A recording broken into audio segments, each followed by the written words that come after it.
ஒரு ஊர்ல ஒரு ராஜா இருந்தார். அவர் ஒரு பூனை வளர்த்தார். ரொம்ப செல்லமா அவர் அந்த பூனையை வளர்த்தார். அவர் என்ன பண்ணுவார் தெரியுமா? இரவு நேரத்தில் அந்த பூனையோட தலையில ஒரு விளக்க வச்சிருவார். அந்த பூனை ரொம்ப ஜாக்கிரதையா அந்த விளக்கு கீழே விழுந்துடாம பாத்துக்கும். தலையை ஆட்டாம ரொம்ப நிதானமா ராஜா பின்னாடி நடந்து போய்கிட்டே இருக்கும். அந்த விளக்கு வெளிச்சத்துல எல்லா வேலைகளையும் செஞ்சிருவார். கையில ஒரு விளக்க தனியா எடுத்துட்டு போக வேண்டிய அவசியமே இல்லை. விளக்க தூக்கிட்டு போற வேலையை அந்த பூனை பாத்துக்கும். அதனால ராஜாவுக்கு அந்த பூனை மேல ரொம்ப பிரியம். மந்திரிகளை எல்லாம் கூப்பிட்டு அவங்க கிட்ட சொல்லுவார், பாத்தீங்களா இந்த பூனை எவ்வளவு விசுவாசமா நடக்குது, என் பேர்ல எவ்வளவு மரியாதை பாத்தீங்களா அதுக்கு அப்படிம்பார். இதை கேட்டுவிட்டு அங்கிருந்த அமைச்சர்கள் ஒருத்தர் சொன்னார், மன்னா நீங்க சொல்றது சரிதான், இருந்தாலும் இந்த பூனையோட விசுவாசத்தை நாம கொஞ்சம் சோதிச்சு பார்க்க வேண்டியிருக்கு அப்படின்னாராம். சரி, உங்க ஆசையை ஏன் கெடுக்கணும், நல்லா சோதிச்சு பாருங்க அப்படின்னு சொல்லிவிட்டார் ராஜா. உடனே அந்த அமைச்சர் என்ன பண்ணார் தெரியுமா? எங்கேயோ புறப்பட்டு போனார். ஒரு 5-6 எலிகளை பிடிச்சிட்டு வந்தார். அரண்மனையில் ராஜா ஏதோ வேலை பார்த்துக்கிட்டு இருக்கிறாரு. பக்கத்தில் அந்த பூனை ரொம்ப பணிவா நின்றுகிட்டு இருக்குது. அது தலையில விளக்கு எரிஞ்சுக்கிட்டு இருக்கு. அமைச்சர் தான் பிடிச்சிட்டு வந்த எலிகளை அந்த பூனை பார்வையில படுறது மாதிரி எதிரில் விட்டார். அந்த எலிகள்லாம் அங்கேயும் இங்கேயும் ஓட ஆரம்பிச்சுது. அதை பார்த்தது பூனை. அவ்வளவுதான். தலையில இருக்கிற விளக்க பத்தியும் கவலைப்படல, ராஜாவை பத்தியும் கவலைப்படல. ஒரே பாய்ச்சலா பாஞ்சு எலிகளை துரத்த ஆரம்பிச்சுட்டுது. தலையில இருந்த விளக்கு எங்கேயோ போய் விழுந்தது, அணைஞ்சு போச்சு. இருட்டுல ராஜா தடுமாற ஆரம்பிச்சுட்டார். இந்த சமயத்துல அந்த அமைச்சர் மறுபடியும் விளக்க ஏத்தினார். வெளிச்சம் வந்தது. அதுக்கப்புறம் அந்த அமைச்சர் பேசினார், அரசே, பூனையோட விசுவாசத்தை பாத்தீங்களா? எலி அது கண்ணுல படுற வரைக்கும் தான் விசுவாசமா இருந்தது. அது மாதிரி எலிய பார்த்ததும் எல்லாத்தையும் விட்டுட்டு அதை துரத்த ஆரம்பிச்சுட்டு பாத்தீங்களா? தான் அந்த பூனையை பத்தி நினைச்சது தப்புங்கிறது அதுக்கப்புறம் தான் அந்த ராஜாவுக்கு புரிஞ்சுதான். சரி, இப்ப எதுக்கு இந்த கதையெல்லாம் அப்படிங்கிறீங்களா? இந்த பூனை மாதிரி தான் நம்ம மனசும். மனசை எவ்வளவுதான் பயிற்சி கொடுத்து பக்குவமா வச்சிருந்தாலும் பார்க்கறதுக்கு பரமசாது மாதிரி தான் இருக்கும். பார்க்க வேண்டியதை பார்த்துட்டுதுன்னா பாஞ்சிரும். இந்த பூனை மாதிரி புலன் இன்ப பொருள்கள் கிட்டாத வரைக்கும் மனம் அடங்கி இருக்கிறது மாதிரி தான் தெரியும். கொஞ்சம் வாய்ப்பு கிடைச்சாலும் அது குதிக்க ஆரம்பிச்சிரும், தப்பு பண்ண ஆரம்பிச்சிரும். பெரிய பெரிய முனிவர்கள் வாழ்க்கையில நடந்த வீழ்ச்சி இதை தான் நிரூபிக்குது. புலன்களின் ஆற்றல் அதிகம். அதனால மனக்கட்டுப்பாடு பயிற்சிகள்ல ரொம்ப எச்சரிக்கையா இருக்கணுங்கிறார் சுவாமி சிவானந்தர். மது பழக்கத்தையே விட்டுட்டேன்னு உறுதியா இருப்பான். கடை கண்ணுல பட்டுட்டுதுன்னா கால் அவனை கேட்காமலே இழுத்துக்கிட்டு உள்ள போயிடும். இதுதான் மனசுங்கிறது. அதுதான் அந்த ராஜா வளர்த்த பூனை. நம்மால் ஒருத்தன் அந்த ராஜா பூனை தலையில விளக்க வச்சது மாதிரி இவன் தன்னுடைய தலையிலேயே ஒரு விளக்க ஏற்றி வச்சுக்கிட்டு என்னத்தையோ தேட ஆரம்பிச்சான். தேடிட்டு இருக்கிறான். தலையை ஆட்டாம நிதானமா நடந்து ரொம்ப நேரமா தேடிட்டு இருக்கிறான். அந்த சமயம் அங்க வந்த ஒருத்தர், என்னத்தை தேடுறீங்கன்னு கேட்டார். அதுதான் மறந்து போச்சு அப்படின்னு இழுத்தான். சரி, கொஞ்சம் இப்படி உட்காருங்க, ஞாபகம் வந்ததும் தேட ஆரம்பிக்கலாம் அப்படின்னாரு அவரு. இவன் கொஞ்ச நேரம் உட்காந்து யோசிச்சான். அப்புறம் திடீர்னு எழுந்திருச்சான். ஞாபகம் வந்துட்டுதுன்னா. என்னன்னு கேட்டார். எங்க வீட்டுல இருந்த விளக்க எங்க வச்சேன்னு தெரியல, அதுதான் தேடிட்டு இருக்கிறேன், ஏத்தி வைக்கலாம்னு பாக்குறேன் அப்படின்னா. ஒரு ஊர்ல ஒரு குரு இருந்தார், ஜென் குரு. அவரை தேடிட்டு ஒரு மன்னர் வந்தார். வந்தவர் ஜப்பான் மன்னர். தோட்டக்கலையை பத்தி தெரிஞ்சிட்டு போறதுக்காக அவர் வந்தார். எப்படி தோட்டம் அமைக்கிறது அப்படிங்கறத பத்தி அந்த குரு விவரமா சொல்லி கொடுத்தாரு. 1 நாள் 2 நாள் இல்ல, 3 வருஷம் கத்து கொடுத்தார். அதுக்கப்புறம் சொன்னார், நான் கத்து கொடுத்துட்டேன், இனிமே நீங்க போகலாம், போய் தோட்டம் அமைக்கலாம், அதுதான் உங்களுக்கு பரிசை. தோட்டம் அமைச்ச பிறகு சொல்லி அனுப்புங்க, நான் பாக்கிறேன். நீங்க இங்க என்னவெல்லாம் கத்துக்கிட்டீங்களோ அதையெல்லாம் அங்க செயல்முறையில செஞ்சு காட்டுங்க அப்படின்னு சொல்லி அனுப்பி வச்சார். மன்னர் போனார். அரண்மனைக்கு பக்கத்திலேயே ஒரு பெரிய தோட்டத்தை உண்டு பண்ணினார். அழகான மரங்களையும் செடிகளையும் உருவாக்கினாரு. கிட்டத்தட்ட 1000 தோட்டக்காரர்களை பயன்படுத்தி 3 வருஷங்கள் முயற்சி பண்ணி அந்த அழகான தோட்டத்தை உருவாக்கினார். குரு கிட்ட இருந்து செய்தி வந்தது, நாளைக்கு தோட்டத்தை பாக்கிறேன் அப்படின்னு.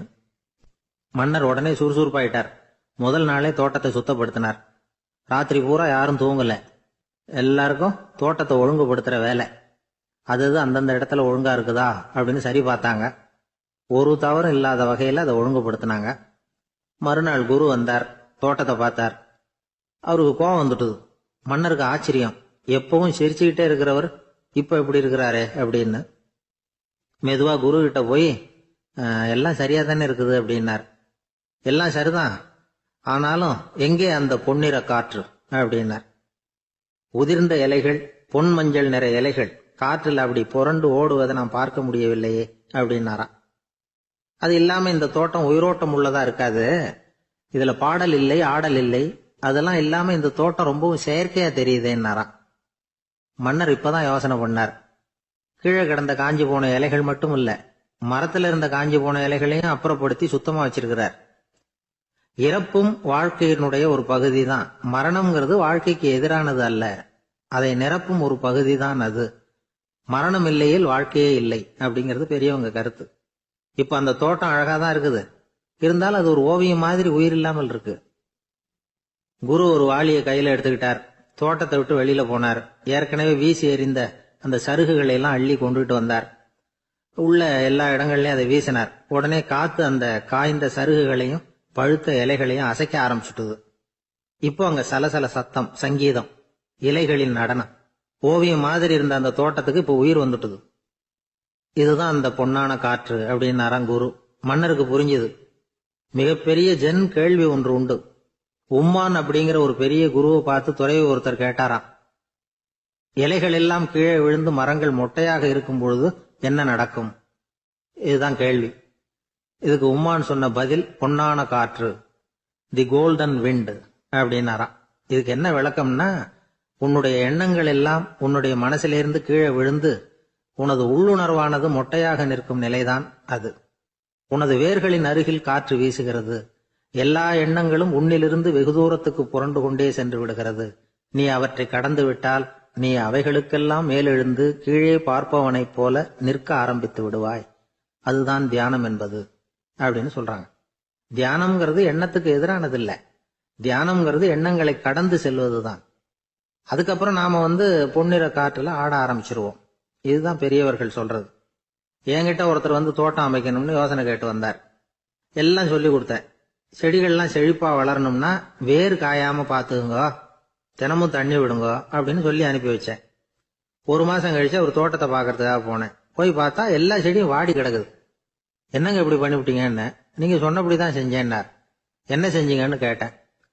வேர் காயாம பாத்துக்க சொன்னீங்க, தினமும் ஒரு தடவை எல்லா செடியையும் ஒவ்வொன்னா புடுங்கி பார்த்து வேர் காயாம இருக்கா அப்படின்னு பார்த்துட்டு அதுக்கப்புறம் தண்ணி பாய்ச்சனே, அவ்வளவுதான் அப்படின்னார். ஒரு ஜென் துறவி, அவருக்கு ரொம்ப வயசாயிட்டுது, கடைசி காலம். நண்பர்களெல்லாம் கூப்பிட்டார்.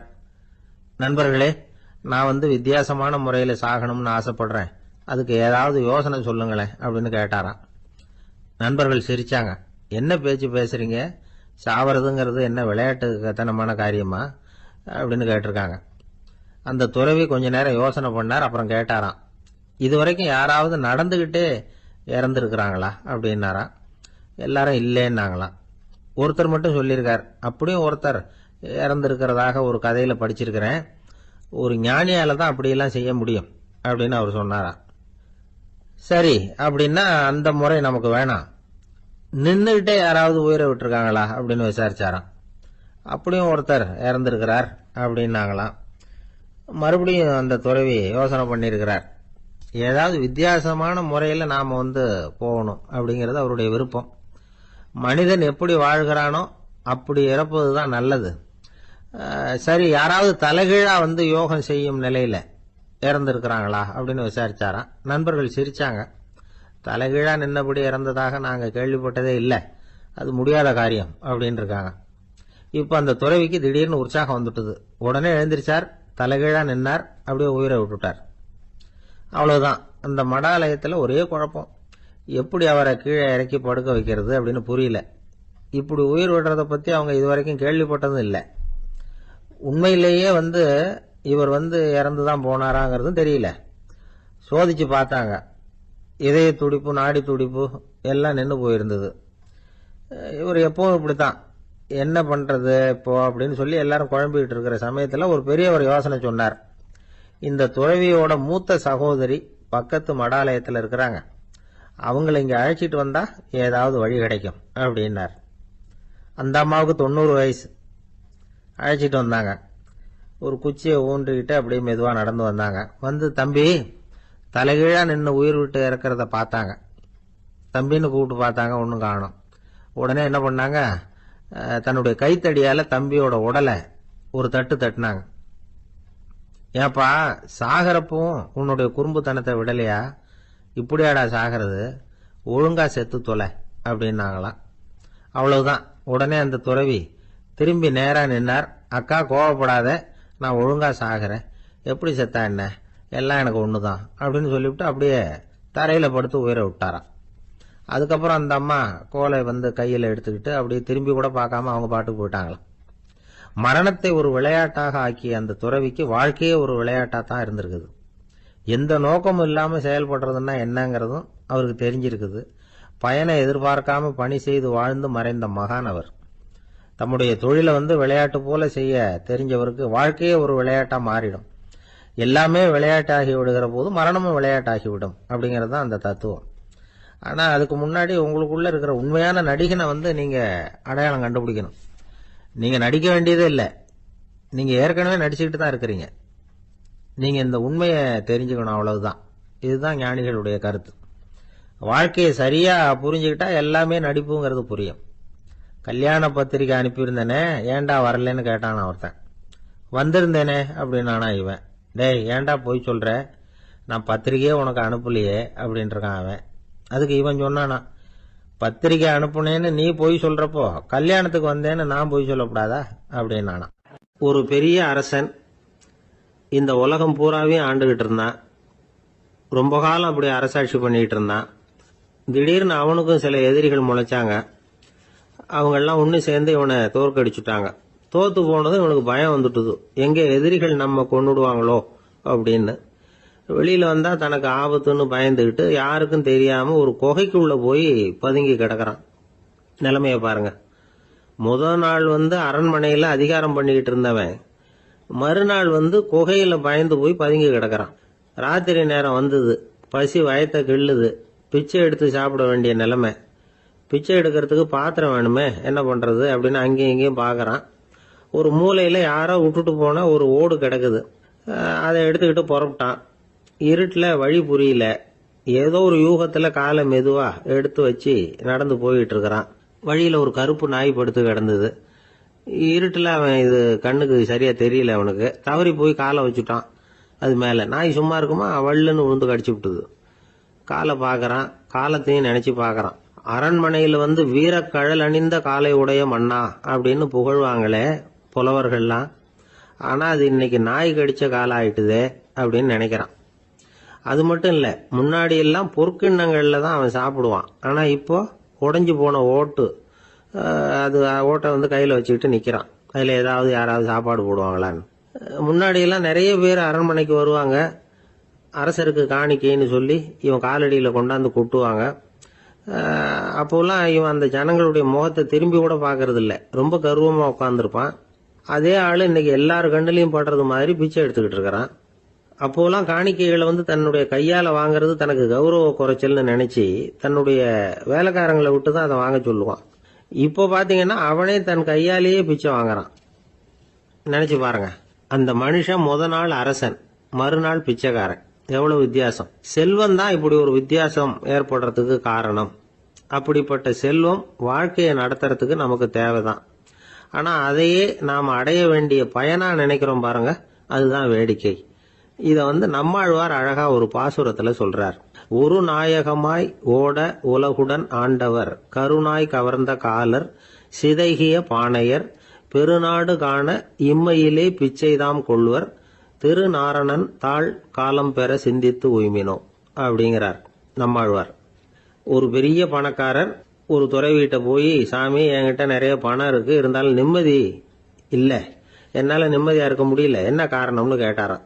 உடனே அந்த துறவி இதுக்கு நேரடியா பதில் சொல்லாம பக்கத்துல நின்றுகிட்டு இருந்த ஒரு குழந்தைய கூப்பிட்டார். அது ஓடியாந்தது. ஒரு ஆப்பிள் பழத்தை எடுத்து அது கையில கொடுத்தார். அதை வாங்கிக்கிட்டு குழந்தை சிரிச்சுது. இன்னொரு பழத்தை எடுத்து கொடுத்தார். அதை இன்னொரு கையில வாங்கிட்டு சிரிச்சுது. மூணாவது ஆப்பிள் எடுத்து கொடுத்தார். 2 பழத்தையும் நெஞ்சில் அணைச்சிக்கிட்டு 3வது பழத்தையும் வாங்கறதுக்கு முயற்சி பண்ணிச்சு. ஆனா அது உடனே நழுவி கீழே விழுந்து உருண்டு ஓடிச்சு. ஏற்கனவே இருந்ததும் விழுந்துட்டுது. இப்ப அந்த குழந்தை அழ ஆரம்பிச்சுட்டுது. இப்ப அந்த துறவி பணக்காரர்கிட்ட சொன்னாராம், குழந்தைய கவனிச்சியா, 2 ஆப்பிள் போதும்னு அது நினைச்சிருந்தா இப்போ அது அழ வேண்டிய அவசியம் வந்திருக்குமா அப்படின்னாராம். எதுவுமே அளவுக்கு மிஞ்சினா துன்பம்தான். இந்த காலத்துல இதெல்லாம் யாரு காதுல வாங்குறாங்க? ஒருத்தனை நல்ல வழிக்கு கொண்டு வரணும்னு நினைச்சு அவனை கூப்பிட்டு உட்கார வச்சு இந்த கதையை சொல்லிட்டு இருந்தாங்க. சொல்லிவிட்டு அந்த குழந்தை செஞ்சது தப்பு தானே அப்படின்னு கேட்டிருக்கிறாங்க. ஆமாம், தப்பு தான். நானா இருந்தா அப்படி செஞ்சிருக்க மாட்டேன் நானா இவன். 2 பழமே போதும்னு சொல்லியிருப்பியா அப்படின்னு கேட்டிருக்காங்க. அப்படி இல்லைங்க, அவர் கொடுக்க கொடுக்க ஒவ்வொரு பழமா வாங்கி பின்னாடி வச்சுட்டு மறுபடியும் கையை நீட்டுவேன் அப்படிங்கிறானா. இவெல்லாம் எந்த காலத்துல திருந்துறது? ஒரு ஊர்ல ஒரு புகழ்பெற்ற பத்திரிகையாளர் இருந்தார். அவர் ஒரு நாள் திடீர்னு இறந்து போயிட்டார். அதுக்கப்புறம் நேரா சொர்க்கத்துக்கு போனார். சொர்க்கத்தின் வாசல்ல நின்றுகிட்டு இருந்த ஒருத்தர் அவரை தடுத்தார். இத பாரு, ஏற்கனவே இங்க 12 பத்திரிகையாளர்கள் இருக்கிறாங்க, அவங்களுக்கே இங்க வேலை இல்லை. அதுக்கு என்ன காரணம்னா, சொர்க்கத்துல திடுக்கிடும் செய்திகள்லாம் ஒன்றும் கிடையாது. அப்படி என்ன இருக்க போகுது இங்க எல்லாம் அது ஒழுங்கா நடந்துகிட்டு இருக்கோம். எல்லாம் ஒழுங்கா நடந்தா பத்திரிகைகளுக்கு சுவாரஸ்யமான கொலை கொள்ளை தீ வைப்பு இது மாதிரி எதுவும் இங்க இல்லை. ஏற்கனவே இங்க இருக்கிறவங்க எல்லாரும் மரத்தடியில் உட்காந்துக்கிட்டு தியானம் பண்ணிட்டு இருக்கிறாங்க. அந்த ஒரே செய்தி தான் தினமும் இங்க வந்துகிட்டு இருக்குது. அதை படிக்கிறதுக்கே இங்க ஆள் கிடையாது. அதனால நான் என்ன சொல்றேன்னா, நீ பேசாம நரகத்துக்கே போயிடு. அங்க எவ்வளவோ நிகழ்ச்சிகள் நடந்துகிட்டு இருக்கு. அங்கதான் அதிகமான பத்திரிகையாளர்கள் தேவைப்படுறாங்க. அங்க உனக்கு நிறைய வேலை இருக்கும். அதை செய்யறதில்ல, நீயும் மகிழ்ச்சியா இருக்கலாம் அப்படின்னு சொன்னாராம். அங்க அந்த சொர்க்கத்தின் வாசல்ல நின்றுகிட்டு இருந்தவர். இந்த பத்திரிகையாளர் அங்கேயே நின்று கொஞ்சம் யோசனை பண்ணார். இவருக்கு சொர்க்கத்திலே இருக்கணும்னு தான் ஆசை. அதனால மெதுவா அவர்கிட்ட பேசினாராம். ஐயா, என்ன ஒரு 24 மணி நேரம் இங்க உள்ள இருக்கிறதுக்கு அனுமதி கொடுங்க. இங்க இருக்கிற பல பத்திரிகையாளர்களை எனக்கு தெரியும். அவங்கள சில பேரை சமாதானப்படுத்தி மெதுவா பேசி நரகத்துக்கு அனுப்பி வச்சுடுறேன். நான் இங்க இருந்துக்கிறேன். உங்க கணக்குப்படி 12 பேருக்கு மேல இங்க தாண்டாது, அப்படி பாத்துக்கிறேன் அப்படின்னாராம். அவரும் யோசனை பண்ணி பார்த்துட்டு, சரி அப்படியே உனக்கு அனுமதி கொடுக்குறேன், ஆனா ஒரு விஷயம், 24 மணி நேரம் தான் அனுமதி, அதுக்குள்ள எல்லாம் நடக்கணும் அப்படின்னு இருக்காரு. சரின்னு சொல்லிவிட்டு இந்த பத்திரிகையாளர் உள்ள போனார். யோசனை பண்ணார். திட்டம் போட்டு ஒரு பொருளையை கிளப்பி விட்டார். சக பத்திரிகையாளர்கள் எல்லாம் கூப்பிட்டு சொன்னாராம், இந்த பாருங்க, நரகத்துல ஒரு பெரிய தினசரி பேப்பரை கொண்டுகிட்டு வர்றதுக்காக திட்டம் போட்டுக்கிட்டு இருக்காங்க. அதுக்கு பல அதிகாரிகள் தேவைப்படுறாங்க. நிறைய சம்பளம் கிடைக்கும். யார் யாரெல்லாம் நரகத்துக்கு போக ஆசைப்படுறாங்களோ அவங்க எல்லாம் போகலாம் அப்படின்னு ஒரு பொருளையை கிளப்பி விட்டார். 24 மணி நேரம் கழிச்சு வாசல் பக்கம் போனார். அங்க இருந்தவர்கிட்ட எத்தனை பேர் வெளியேறினாங்கன்னு விசாரிச்சாராம். அப்போ அவரு இவரை, நீ வெளியே போகக்கூடாது, முதல்ல உள்ளதான் இருக்கணும் அப்படின்னு தடுத்தாராம். அப்புறம் சொன்னாராம், நீ சொன்ன செய்தியை கேட்டதும் இங்க இருந்த எல்லா பத்திரிகையாளர்களுமே நரகத்துக்கு போயிட்டாங்கப்பா, உள்ள யாருமே இல்லை, அதனால நீ உள்ளே இருக்கலாம் அப்படின்னாராம். இதை கேட்டதும் இந்த பத்திரிகையாளரே குழம்பி போயிட்டார். ஒருவேளை உண்மையிலேயே நரகத்துல புதுசா பத்திரிகை ஏதாவது ஆரம்பிக்க போறாங்களோ அப்படின்னு அவரே நினைக்க ஆரம்பிச்சுட்டாராம். அப்புறம் சொன்னாராம், ஐயா என்னை விட்டுருங்க, நான் நரகத்துக்கே போயிடுறேன், அங்க ஏதோ விசேஷம் இருக்கணும் அப்படின்னாராம். இல்லைன்னா இத்தனை பேரும் ஒட்டுமொத்தமா அங்க போறதுக்கு சான்ஸே இல்லை, என்ன தடுக்காதீங்கன்னு கெஞ்ச ஆரம்பிச்சுட்டாராம். மற்றவங்க நம்பணுங்கிறதுக்காக ஒரு பொருளையை கிளப்பி விட்டார். கடைசியில தானே அந்த பொருளைக்கு ஆளாயிட்டார். அதாவது பிறரை ஏமாற்றி அவரது மனம் கடைசியில் அவரையே ஏமாத்த ஆரம்பிச்சுட்டு பாருங்க. நீங்க இப்படி அடுத்தவங்களை ஏமாத்துறதுக்கு உங்க மனசை பழக்கப்படுத்துறீங்க, ஆனா கடைசியில் அதனால நீங்களே ஏமாற்றப்படுகிறீர்கள் அப்படிங்கிறது பெரியவர்களுடைய புத்திமதி. அதனால உங்க மனசுகிட்ட ரொம்ப எச்சரிக்கையா இருங்கோ அப்படிங்கிறாங்க. நம்ம ஆளுங்க அங்க போய் என்ன சொல்லுவாங்கன்னா, இந்த மாதிரி அங்க போகாத இங்க போகாதன்னு பயமுறுத்துறது உண்டு. சில பேர் அங்க பேய் இருக்குது, பிசாசு இருக்கு அப்படின்னு பொருளைய கிளப்பி விடுறது உண்டு. இருட்டு நேரம் காட்டு வழியா ஒருத்தன் போயிட்டு இருக்கிறான். அங்க பேய் பிசாசு நடமாட்டம் இருக்கிறதாக வதந்தி. இவன் பயந்துகிட்டே வேகமா போறான். காடு முடிஞ்சு மெயின் ரோட்டுக்கு வந்து சேர்ந்தான். அப்பாடா, ஒரு பஸ் நின்றுட்டு இருக்கு தனியா, இருட்டுல லேசா தெரிஞ்சது. ஓடி போய் ஏறி உள்ள உட்காந்துக்கிட்டான். பயந்துகிட்டே போனவன் அப்புறம் தான் தெரியுது உள்ள யாருமே இல்லை, டிரைவரும் இல்லை, கண்டக்டரும் இல்லை, வேற யாரும் இல்லை. இவனுக்கு பேய் பயம் அதிகமா போட்டுது. ஏன்னா நடு ராத்திரி. இந்த நேரம் பார்த்து அந்த பஸ் தானே நகர ஆரம்பிச்சுதான். இவனுக்கு இன்னும் பயம் அதிகமா போட்டுது. ஏன்னா டிரைவர் சீட்டு காலியா இருக்கு, பஸ் நகருது. இவன் உடம்பு பூரா நடுங்க ஆரம்பிச்சுட்டுது. வீல்னு கத்தலாமான்னு பார்த்தான். அந்த நேரம் பார்த்து அவன் தோல்ல ஒரு கை விழுந்துதான். திடுக்கிட்டு திரும்பி பார்த்திருக்கிறான். அங்க டிரைவர் நிக்கிறாரு. அவரு சொன்னாராம், ஏன்பா, ஏற்கனவே பஸ் பிரேக் டவுன், நாங்கெல்லாம் பின்னாடி இறங்கி நின்று தள்ளிட்டு இருக்கிறோம், நீ மட்டும் ஜாலியா ஏறி உக்காந்துக்கிட்டியா, இறங்கி வந்து தள்ளப்பா அப்படின்னாராம். அமெரிக்க ஜனாதிபதி ஆப்ரஹாம் லிங்கன் ஒரு நாள் தன்னோட கோச்சு வண்டியில தலைநகரான வாஷிங்டனுக்கு போயிட்டு இருக்கிறார். கோச்சு வண்டி ஒரு சாலையில போயிட்டு இருக்கு. அந்த சாலைக்கு ஒரு பக்கத்துல பயங்கரமான சதுப்பு நிலம்.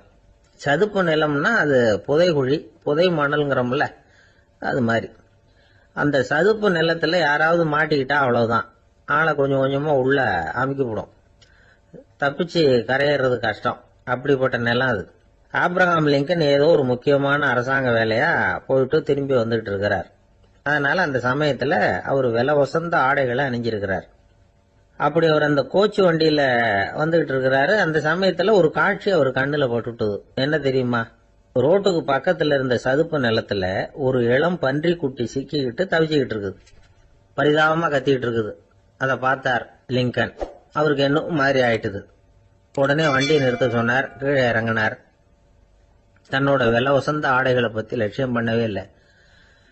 தனக்கே ஆபத்து வரலாம்ங்கிறத பத்தியும் கவலைப்படல. தான் ஒரு குடியரசுத் தலைவருங்கிறத பத்தியும் அவர் நினைச்சு பார்க்கல. நேரா அந்த சதுப்பு நிலம் பக்கமா போனாரு. அந்த சேத்துல இறங்கி பன்றிக்குட்டியை காப்பாத்தி கரைக்கு கொண்டுட்டு வந்து சேர்த்துட்டார். அதுக்கப்புறம் நிம்மதியா கோச்சு வண்டியில ஏறி வெள்ள மாளிகைக்கு வந்து சேர்ந்தார். டிரெஸ், உடம்பு பூரா சேரு சகதி. பாக்குறவங்களுக்கெல்லாம் ஆச்சரியமா போச்சு. அவங்களுக்கு ஒன்றும் புரியல. இவர் நேரா ட்ரெஸ் மாத்திக்கிறதுக்காக போனாரு. கோச்சு வண்டி ஓட்டிட்டு வந்தவன் கிட்ட போய் எல்லாரும் கேட்டாங்க, என்ன ஆச்சு அப்படின்னு. அவர் வர்ற வழியில நடந்த விவரத்தை சொன்னார். ஆப்ரஹாம் லிங்கனுடைய இந்த இறக்க குணத்தை எல்லாரும் பாராட்டினாங்களாம், புகழ்ந்தாங்களாம். ஆனா இதுக்கு லிங்கன் என்ன பதில் சொன்னார் தெரியுமா? தயவு பண்ணி இந்த புகழ்ச்சியான பேச்சையெல்லாம் ஒதுக்குங்க, அதெல்லாம் வேணாம். அந்த சின்ன பிராணி சகதியில மாட்டிக்கிட்டு துடிச்சுக்கிட்டு இருந்தது, அதை பார்த்தேன். உடனே என்னுடைய இதயத்துல ஒரு முள்ளு தைச்சது மாதிரி ஒரு உணர்வு. அந்த முள்ளை பிடுங்கி எறிஞ்சேன், அவ்வளவுதான். உண்மையில அந்த பிராணிக்கு நான் உதவினேங்கிறத விட எனக்கு ஏற்பட்ட இன்னலை போக்கிட்டேன் அப்படிங்கறதுதான் உண்மை. அதுதான் பொருத்தம். அப்படி இருக்கிறப்போ இதுல புகழறதுக்கு என்ன இருக்குது அப்படின்னாரு ஆப்ரஹாம் லிங்கன். எவ்வளவு யதார்த்தமான வார்த்தைகள் பாருங்க. இந்த காலத்துல நம்மளையும் பல பேர் அப்படி உண்டு. நீச்சல் தெரியாத ஒரு ஆளு தண்ணியில இறங்கிட்டான். தண்ணி ஆழம்ங்கிறது அப்புறமா தான் தெரிஞ்சுது. தத்தளிக்க ஆரம்பிச்சுட்டான், வாழ் வாழ்னு கத்துறான். கரையில நின்றுட்டு இருந்த ஒருத்தர் இதை பார்த்தார். உடனே அவருக்கு இதயத்துல முள்ளு தைச்சது மாதிரி ஒரு உணர்வு. உடனே குபீர்னு தண்ணியில பாஞ்சார். அவரை காப்பாத்தி கரைக்கு கொண்டுட்டு வந்து சேர்த்தார். இத பார்த்துக்கிட்டு இருந்த இன்னொருத்தர் காப்பாத்தின அந்த ஆளை பாராட்டி புகழ்ந்தார். என்ன புகழாதீங்க சார் அப்படின்னாரு அவர். ஏன்னு கேட்டார் இவர். நான் அந்த ஆளை ஏன் காப்பாத்தினேன் தெரியுமா? அவன் நேத்துக்கு என்கிட்ட 300 ரூபா கடன் வாங்கியிருக்கிறான். இவன் தண்ணியில போட்டான்னா நான் கொடுத்த கடனும் தண்ணியில போடும். அதனாலதான் விழுந்து காப்பாத்தினேன் அப்படின்னா அந்த ஆள். ஒரு ஊர்ல 4 நண்பர்கள் இருந்தாங்க. 4 பேரும் சோம்பேறிகள். 4 பேருக்கும் எந்த வேலையும் செய்யறதுக்கு உடம்பு வளையறதில்லை. இருந்தாலும் சோம்பேறித்தனத்துல ஒருத்தருக்கு ஒருத்தர் கொஞ்சம் வித்தியாசம் உண்டு. அதுக்கு தகுந்த மாதிரி அவங்களுக்கு பேர் அமைஞ்சு போச்சு. ஒருத்தன் கால் சோம்பேறி, இன்னொருத்தன் அரை சோம்பேறி, அடுத்தவன் முக்கால் சோம்பேறி, கடைசி ஆளு முழு சோம்பேறி. இவங்க 4 பேரும் நண்பர்கள். அப்புறம் எப்படி காரியம் நடக்கும்? 4 பேரும் ஒரு வீதியில அப்படியே நடந்து போய்கிட்டு இருக்கிறாங்க. நல்ல பசி. எங்கேயாவது சோறு போடுவாங்களா அப்படின்னு பார்த்துக்கிட்டே வந்தாங்க. அவங்க வந்த வழியில ஒரு 1 ரூபா காசு கிடந்தது தரையில. அவங்க கண்ணுல அது பட்டுது. ஆனாலும் அதை குனிஞ்சு எடுக்கணுமே, அதுக்கு சோம்பேறித்தனம். முழு சோம்பேறி பார்த்தான். பக்கத்துல வந்துகிட்டு இருந்த முக்கால் சோம்பேறி கிட்ட சொன்னானா, டேய் அதை கொஞ்சம் குனிஞ்சு எடுறா அப்படின்னானா. அவன் என்ன பண்ணான் தெரியுமா? அதுக்கு அடுத்தபடியா வந்த அரை சோம்பேறி கிட்ட சொன்னானா, டேய் நீ அதை கொஞ்சம் குனிஞ்சு எடுறா அப்படின்னானா. அவன் இவனை விட மோசம். அடுத்தவங்க கிட்ட சொல்லியிருக்கிறான். அவனும் குனியறதுக்கு தயாரா இல்ல. ஆக கூடி கடைசியில யாருமே காசை எடுக்கல. என்னத்துக்கு அனாவசியமா உடம்ப வளைச்சிக்கணும் அப்படின்னு எல்லாரும் பேசாம வந்துட்டாங்க. அவங்க பாட்டுக்கு நடந்து வந்துகிட்டே இருக்கிறாங்க. எதிரில் ஒருத்தன் வாழைப்பழத்தை வண்டியில வச்சு தள்ளிட்டே வந்தான். ரூபாய்க்கு 4 பழம்னு கூவி வித்துக்கிட்டே வர்றான். இப்ப அந்த முழு சோம்பேறி சொன்னானா, டேய் வழியில கிடந்தத 1 ரூபா, அதையாவது எடுத்துக்கிட்டு வந்திருந்தா இப்ப இந்த பழத்தை வாங்கி ஆளுக்கு ஒண்ணு சாப்பிடலாமே அப்படின்னானா. ஆமா சாப்பிட்டுருக்கலாமே அப்படின்னாங்களாம் மற்றவங்களும். ஆனாலும் திரும்பி போய் அதை எடுக்கணும்னு யாருக்கும் தோணலை. பேசாம சோர்ந்து போய் நடந்து வந்தாங்களாம். இருட்டி போச்சு. வழியில ஒரு கோவில். சரி இங்கேயே படுத்து தூங்குவோம் அப்படின்னா ஒருத்தன். அதுதான் சரின்னாங்க மற்றவங்களும். அப்படியே மண்டபத்தில் படுத்துட்டாங்க. கோவில் அர்ச்சகர் வேலையெல்லாம் முடிச்சு விட்டு வெளியில வந்திருக்காரு. இவங்கள பார்த்தாராம். ஏன் இப்படி சோர்ந்து போய் கிடக்குறீங்க அப்படின்னு விசாரிச்சிருக்காரு. 2 நாளாச்சுங்க நாங்க சாப்பிட்டு அப்படின்னாங்களாம். அவர் உடனே ஐயோ பாவம் அப்படின்னு சொல்லி பானை, விறகு, அரிசி, தண்ணி எல்லாம் கொடுத்து நீங்களே சமையல் பண்ணி சாப்பிட்டுக்குங்க அப்படின்னு சொல்லிவிட்டு போயிட்டார். இந்த 4 பேருக்கும் சமையல் பண்ணி சாப்பிடணும்னு ஆசையா தான் இருந்தது. ஆனா அடுப்பு பற்ற வைக்கணுமே, அதுக்கு தீப்பெட்டி வேணுமே. தீப்பெட்டி இல்ல. இப்ப முழு சோம்பேறி ஆரம்பிச்சான். அடுத்தவனை பார்த்து, டேய் கடைக்கு போய் ஒரு தீப்பெட்டி வாங்கிட்டு வாங்க அப்படின்னு அவன் வழக்கம் போல அடுத்தவங்க கிட்ட சொல்லியிருக்கான். அவன் அதுக்கு அடுத்தவங்க கிட்ட சொல்லியிருக்கிறான். கடைசியா கால் சோம்பேறி கிட்ட வந்து சேர்ந்தது. அவனும் அது நம்மால முடியாது அப்படின்னு பேசாம இருந்துட்டான். இப்ப தீப்பெட்டி வேணுமே, அதுக்கு என்ன பண்றது? அவங்களுக்குள்ள பேசி ஒரு முடிவுக்கு வந்தாங்களாம். அதாவது யாரு முதல்ல வாயை திறந்து பேசுறாங்களோ அவங்க தான் தீப்பெட்டி வாங்கறதுக்கு போகணும் அப்படின்னு. அவ்வளவுதான். உடனே 4 பேரும் வாயை கெட்டியா மூடிக்கிட்டு படுத்துக்கிட்டாங்க. அவங்க சமையல் பண்ணி சாப்பிட்டாங்களா என்ன அப்படிங்கறது அர்ச்சகருக்கு தெரியல. சரி பார்த்துட்டு வரலாமேன்னு வந்தார். வந்து பாக்குறாரு, இவங்க 4 பேரும் அசையாம படுத்து கிடக்குறாங்க. அர்ச்சகர் பயந்துட்டார். ஒருவேளை பசி தாங்காம செத்து போட்டாங்களோ அப்படிங்கிற பயம், அல்லது நாம கொடுத்த உணவுப் பொருள்ல ஏதாவது விஷம் கலந்துருக்குமோ அப்படின்னு பயந்தார். அப்படின்னா நம்ம மேல பழி வந்துருமே அப்படின்னு நினைச்சு நடுங்க ஆரம்பிச்சுட்டார். அப்புறம் அவரும் ஒரு முடிவுக்கு வந்தாராம். கோவிலுக்கு பக்கத்திலேயே ஒரு பெரிய குழி இருந்தது. அதுல ஒவ்வொருத்தரையா இழுத்துக்கிட்டு போய் போட்டார். கொஞ்சம் மண்ணை தள்ளினார். காலால மிதிச்சார். அவர் மிதிச்ச மிதி ஒருத்தன் அடி வயத்துல போட்டுவிட்டது. அவன் உடனே வலி தாங்காம ஐயோ அம்மான்னு அலர்னான். உடனே நடந்தது என்ன தெரியுமா? மத்த 3 பேரும் துள்ளி எழுந்திருச்சாங்களாம். அவனை பார்த்து நீ தாண்டா தீப்பெட்டி வாங்க போகணும், நீ தாண்டா வாங்க போகணும், நீ தான் சத்தம் போட்ட அப்படின்னு சொல்லி ஆரம்பிச்சுட்டாங்களாம். அர்ச்சகர் பார்த்தார். இது பேய் மாதிரி தெரியுதுன்னு நினைச்சுக்கிட்டு ஒரே ஓட்டமா ஓடி போட்டாராம். கிராமப்புறங்கள்ல இப்படி ஒரு கதையை சொல்றது உண்டு. சோம்பல்ங்கிறது நம்ம முன்னேற்றத்துக்கு பெரிய தடை அப்படிங்கறத நாம புரிஞ்சுக்கணும். அதுதான் இந்த கதை சொல்ற நீதி. ஒரு பள்ளிக்கூடத்துல ஒரு புதுமையான போட்டி நடந்துதான். அதாவது சோம்பேறித்தனத்துக்கு பரிசு. அதுல 2வது பரிசு யாருக்குன்னு அறிவிச்சாங்க. ஒரு பையன் எழுந்திருச்சு மெதுவா நடந்து போய் பரிசை வாங்கிட்டான். அடுத்தது முதல் பரிசு யாருக்கு அப்படின்னு அறிவிச்சாங்களாம். அவன் கடைசி வரிசையில இருந்து கத்தனானா, ஐயா அதையும் அந்த பையன் மூலமாவே கொடுத்து அனுப்பி வச்சிருங்க, இங்க வந்தது நான் வாங்கிக்கிறேன் அப்படின்னு. ஒரு ஊர்ல ஒரு ஆள் இருந்தான். தையல் கடை வச்சிருந்தான். அவங்கிட்ட ஒருத்தன் ஒரு சட்டை துணி எடுத்து கொடுத்து தைக்க சொல்லியிருந்தான். வர்ற சனிக்கிழமை வா வந்து வாங்கிட்டு போ அப்படின்னு அவன் சொல்லியிருந்தான். அதே மாதிரி இவன் வந்தான். அவன் தச்சு வச்சிருந்த சட்டையை கொடுத்தான். இவன் வாங்கி அங்கேயே போட்டு பார்த்தான். கை நீளம் ஒண்ணுக்கு ஒண்ணு வித்தியாசமா இருந்தது. வலது கை இடது பக்கத்தை விட நீளம் குறைச்சலா இருந்தது. அவன் முணுமுணுக்க ஆரம்பிச்சுட்டான். என்ன இது இப்படி தைச்சுட்டியேன்னு. இதுக்கு அவன் சொன்னான், ஐயோ இதுக்காகவா சங்கடப்படுறீங்க? வலது கையை மட்டும் கொஞ்சம் உள்ள இழுத்தாப்புல வச்சுக்கிட்டீங்கன்னா சரியா போகுது. மற்றபடி அந்த சட்டையில உள்ள கலை அம்சத்தை கவனிங்க. எவ்வளவு அற்புதமா தச்சிருக்கேன் பாருங்க. ஒரு சின்ன குறைய இப்படி எல்லாம் பொருட்படுத்த வேண்டியதில்லை. நான் சொன்னது மாதிரி கைய கொஞ்சம் உள்ள இழுத்தது மாதிரி வச்சுக்கிட்டு நடந்து போங்க, ஜோரா இருக்கும் அப்படின்னா. அவனும் யோசிச்சு பார்த்தான். சரியான யோசனையா தான் தோணுச்சு. கொஞ்சம் முயற்சி பண்ணி வலது கையை கொஞ்சம் உள்ள இழுத்து சட்டை சரியா இருக்கிறது மாதிரி பண்ணிக்கிட்டான். இப்ப மறுபடியும் ஒரு பிரச்சனை.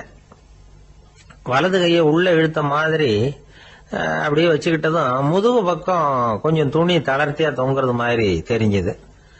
என்ன இது முதுகு பக்கம் துணி குவிஞ்சுட்டுதே தொங்குதே அப்படின்னா மறுபடியும், அடடா இதுக்காகவா கவலைப்படுறீங்க? உடம்ப அதுக்கு தகுந்த மாதிரி கொஞ்சம் வளைச்சிக்கிட்டா சரியா போடுது. இதுக்காக அந்த அழகான தையலை பிரிச்சு அதுல உள்ள கலை அம்சத்தை கெடுக்கிறதுக்கு என் மனசு இடம் தரல.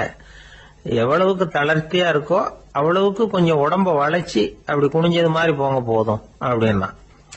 அதுவும் நல்ல யோசனையா தான் பட்டுது இவனுக்கு. சரின்னு சொல்லிவிட்டு புறப்பட்டான். தெருவில் இறங்கினான். கைய கொஞ்சம் உள்ள இழுத்தான். உடம்ப கொஞ்சம் முன்னால வளைச்சான். சட்டைக்கு தகுந்த மாதிரி உடம்ப பண்ணிட்டான். மெதுவா நடந்து போறான். இப்போ எதிரில் இன்னொருத்தன் வரான். இவனை பாக்குறான். இவன் போட்டிருக்கிற சட்டைய பாக்குறான். ஆஹா அற்புதம்ங்கிறான். சும்மா சொல்லக்கூடாது, ரொம்ப நல்லா இருக்கு, நிச்சயமா இது இந்த ஊர் மேல தெருவில் இருக்கிற ஒருத்தன் இருக்கானே, அவன் தச்சதா தான் இருக்கணும் அப்படின்னா. இதை கேட்டதும் அவனுக்கு ஆச்சரியம். எப்படி அவ்வளவு கரெக்டா கண்டுபிடிச்சிங்க அப்படின்னு கேட்டிருக்கான். இதுக்கு அந்த வழிபோகன்னு சொன்னானா, அவன் ரொம்ப கெட்டிக்காரன். உங்களை மாதிரி உடம்பும் கையும் வளைஞ்சு போன ஒரு ஆசாமிக்கு அவனை தவிர வேற யாராலேயும் இவ்வளவு பொருத்தமான ஒரு சட்டையை தைக்க முடியாது அப்படின்னானா. பாருங்க, அவனுக்காக இவன் அனுசரிக்க போய் இவனோட நிலைமை எப்படி ஆயிடுது பாருங்க. இதே மாதிரிதான் சில சடங்குகளும் சம்பிரதாயங்களும் நம்மளை கோமாளி ஆக்கி விட்டுரும். எதுவா இருந்தாலும் அதுல அறிவுபூர்வமான அணுகுமுறை அவசியம். ஒரு நர்ஸ் அவசரமா ஓடி டாக்டர் கிட்ட சொல்லிச்சான், டாக்டர் ஒரு தப்பு நடந்து போச்சு, 10ஆம் நம்பர் பெட்ல இருக்கிற பேஷண்ட்டுக்கு காலில் ஆபரேஷன் பண்றதுக்கு பதிலாக கையில ஆபரேஷன் பண்ணி விட்டீங்க. கை ஆபரேஷன் பண்ணிக்க வேண்டிய ஆள் 7ஆம் நம்பர் பெட்ல இருக்கார் அப்படின்னு தான். அதுக்கு ஒரு பதட்டப்படாம சொன்னாராம், பரவாயில்ல, இவரை தூக்கி 7ஆம் நம்பர் பெட்ல போட்டுரு அப்படின்னா. ஒரு வயசான பாட்டியும் தாத்தாவும் ஒரு பூங்காவில் உட்காந்து பேசிக்கிட்டு இருக்கிறாங்க. அவங்களுக்கு கல்யாணம் ஆகி 53 வருஷம் ஆச்சு. பிள்ளைங்கள்லாம் படிச்சு பெரிய பெரிய வேலையில இருக்கிறாங்க. பேரன் பேத்திகளும் நல்ல நிலைமையில இருக்கிறாங்க. இந்த தாத்தாவும் பாட்டியும் சிரிச்சு பேசிக்கிட்டு இருந்தத ஒரு பெரியவர் பார்த்தார். அவருக்கு ஆச்சரியமா இருந்தது. இந்த வயசுலயும் இவ்வளவு அந்யோன்யமா இவங்க பேசிக்கிட்டு இருக்கிறாங்களே அப்படின்னு நினைச்சார். சரி, நேரிலேயே கேட்டுருவோமே அப்படின்னு நினைச்சுக்கிட்டு கிட்ட போனார். உங்க மன வாழ்க்கையின் வெற்றிக்கான ரகசியம் என்ன அப்படின்னு கேட்டார். இதை கேட்டதும் அந்த தாத்தா சிரிச்சுக்கிட்டே பாட்டியை பார்த்தாராம். அதுக்கப்புறம் சொன்னாராம், நான் இந்த அம்மாவை கல்யாணம் பண்ணிக்கிட்டதுக்கும் எங்களுடைய இல்வாழ்க்கை இவ்வளவு நாளா பலம் குறையாம மகிழ்ச்சியா இருக்கிறதுக்கும் காரணம் ஒண்ணுதான். அது என்ன காரணம்னா, எங்களுக்கு இடையில பொதுவா நிறைய குறைகள் உண்டு, அதுதான் காரணம் அப்படின்னாராம். அவர் சொல்றது சரிதான் அப்படிங்கறது மாதிரியே அந்த பாட்டியும் அவரை நிமிர்ந்து பார்த்தாங்களாம். இந்த பெரியவர் மறுபடியும் அந்த பாட்டியை பார்த்து அதே கேள்வியை கேட்டிருக்கார். உங்களுடைய நீண்டகால மன வாழ்க்கைக்கு கிடைச்ச வெற்றி எதனாலேன்னு சொல்ல முடியுமா அப்படின்னு கேட்டாராம். அவங்களும் சிரிச்சுக்கிட்டே பதில் சொன்னாங்களாம். என்ன பதில் தெரியுமா? சில பேரை நாம குறிப்பிட்ட பண்புகளுக்காக நேசிக்கிறோம், வேற சிலரை நாம அந்த பண்புகள் இல்லாத குறைகளுக்காகவே விரும்பி பழகிறோம் இல்லையா அப்படின்னு கேட்டுட்டு தலையில் குனிஞ்சுக்கிட்டாங்களாம் அந்த பாட்டியம்மா. அவங்க அப்படி சொன்னதை கேட்டதும் இவருக்கு புதுசா ஞானம் பிறந்தது மாதிரி இருந்துதான். இதுதான் மனம் நிறைந்த மன வாழ்க்கை அப்படிங்கிறார் சுவாமி சின்மயானந்தர். பண்புகளை எப்படி நேசிக்க முடியுதோ அதே மாதிரி பண்புகள் இல்லாத குறைகளையும் நேசிக்க முடியும். மனசுதான் காரணம். ஒரு மேல்நாட்டு தம்பதி, அவங்களும் தாத்தா பாட்டி தான். அவங்க 2 பேரும் ஒரு பூங்காவில் உட்காந்து சிரிச்சு பேசிக்கிட்டு இருக்கிறாங்க. அத ஒருத்தர் பார்த்தார். அவருக்கு ஆச்சரியம், இவ்வளவு காலம் ஆகி இந்த வயசுலயும் இப்படி அன்பா பேசிக்கிட்டு இருக்கிறாங்களே அப்படிங்கிற ஆச்சரியம். கிட்ட நெருங்கி போனாரு. கேட்டார், ஏன் தாத்தா, உங்களுக்கு கல்யாணம் ஆகி எவ்வளவு வருஷம் ஆச்சுன்னார். 55 வருஷம் ஆச்சுன்னாராம் அவரு. இன்னமும் இவ்வளவு சந்தோஷமா இருக்கிறீங்களே, அதுக்கு என்ன காரணம்னு கேட்டிருக்கார். அதுக்கு என்ன காரணம்னா, இதுவரைக்கும் எங்களுக்குள்ள சண்டையே வந்ததில்லை அப்படின்னாராம். அது எப்படி முடியும்னு கேட்டிருக்கார் இவர் ஆச்சரியமா. அந்த தாத்தா சொல்ல ஆரம்பிச்சாராம், இத பாருப்பா, எங்களுக்கு கல்யாணம் ஆன புதுசுல நானும் என்னுடைய மனைவியும் ஒரு குதிரை மேல ஏறி ஒரு காட்டு வழியா போய்கிட்டு இருந்தோம். கொஞ்ச தூரம் போனதும் அந்த குதிரை எடக்கு பண்ணிச்சு. நான் உடனே கீழே இறங்கி அந்த குதிரையை பார்த்து, இது உனக்கு முதல் தடவை அப்படின்னு மிரட்டலா சொல்லிவிட்டு ஏறி உக்காந்தேன். மறுபடியும் போனோம். கொஞ்ச தூரம் குதிரை நல்லபடியா நடந்து போச்சு. மறுபடியும் எடக்கு பண்ண ஆரம்பிச்சுட்டுது. நான் கீழே இறங்கினேன். கையில் இருந்த சாட்டையால ஓங்கி ஒரு அடி கொடுத்தேன். இது உனக்கு 2வது தடவை அப்படின்னு சொல்லிவிட்டு ஏறி உக்காந்தேன். மறுபடியும் குதிரை கொஞ்ச தூரம் நல்ல விதமா நடந்து போச்சு. அப்புறமும் எடக்கு பண்ண ஆரம்பிச்சுட்டுது. அந்த சமயத்துல ஒரு ஆற்று பாலத்தை கடந்து போய்கிட்டு இருக்கிறோம். நான் கீழே இறங்கினேன். என்னுடைய மனைவியையும் கீழே இறங்க சொன்னேன். அந்த குதிரையை பிடிச்சி அப்படியே ஆத்துல தள்ளி விட்டுட்டேன். தள்ளி விட்டுட்டு, இது உனக்கு கடைசி தடவை அப்படின்னு சொன்னேன். அதை பார்த்ததும் என் மனைவி பதறி போயிட்டாங்க. போய், ஐயோ பாவம், என்ன இப்படி பண்ணிவிட்டீங்க, உங்களுக்கு மனசுல கொஞ்சம் கூட இறக்கமே இல்லையா அப்படின்னாங்க. நான் மெதுவா இவங்க பக்கம் திரும்பி, இது உனக்கு முதல் தடவை அப்படின்னு.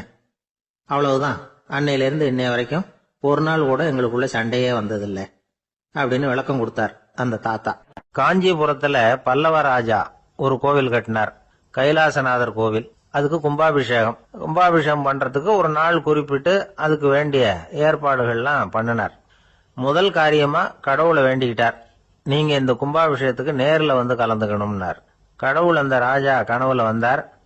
நீ கும்பாபிஷேகம் வச்சிருக்கிற அதே நாள்ல அதே நேரத்துல எனக்கு இன்னொரு ஊர்ல ஒரு கும்பாபிஷேகம் இருக்குது, அதுக்கு போக வேண்டியிருக்கு. அதாவது திருநின்ற ஊர்ல என்னுடைய பக்தர் ஒருத்தர், அவரும் ஒரு கோயில் கட்டி கும்பாபிஷேகம் செய்யறார். நான் அதுக்கு போக வேண்டியிருக்கு, அதனால உன்னுடைய தேதியை நீ மாத்தி வச்சுக்கோ அப்படின்னார். கடவுள் தான் எங்கேயும் இருக்கிறவராச்சே, அவர் நினைச்சா 2 இடத்துலயும் இருந்து கோயில் கும்பாபிஷேகத்தை நடத்த முடியாதா? ஏன் இப்படி செய்யல? அது ஒரு முக்கியமான காரணத்துக்காகத்தான். திருநின்ற ஊர்ல இருந்த பூசலாருங்கிற அந்த அடியாரின் பெருமையை இந்த உலகத்துக்கு எடுத்து காட்டணுங்கிறதுக்காகத்தான் கடவுள் அந்த ராஜா கிட்ட அப்படி சொன்னார். சரி, அந்த அடியார் அப்படி என்னதான் பெருசா கோயில் கட்டி விட்டார்? ராஜா கட்டின கோயிலை விட பெருசா? அவர் கட்டினது கருங்கல்லாலேயோ மண்ணாலேயோ மரத்தாலேயோ இல்ல. அவர் கட்டின கோயில் வேற மாதிரி. அது மனசால கட்டின கோயில், மனசுக்குள்ள இருக்கிற கோவில், மனக்கோவில். அந்த அடியார் தன்னோட மனசுக்குள்ள மாசக்கணக்கா ஒவ்வொரு கல்லா சேர்த்து கட்டின கோவில். இந்த விஷயம் ராஜாவுக்கு தெரியாது.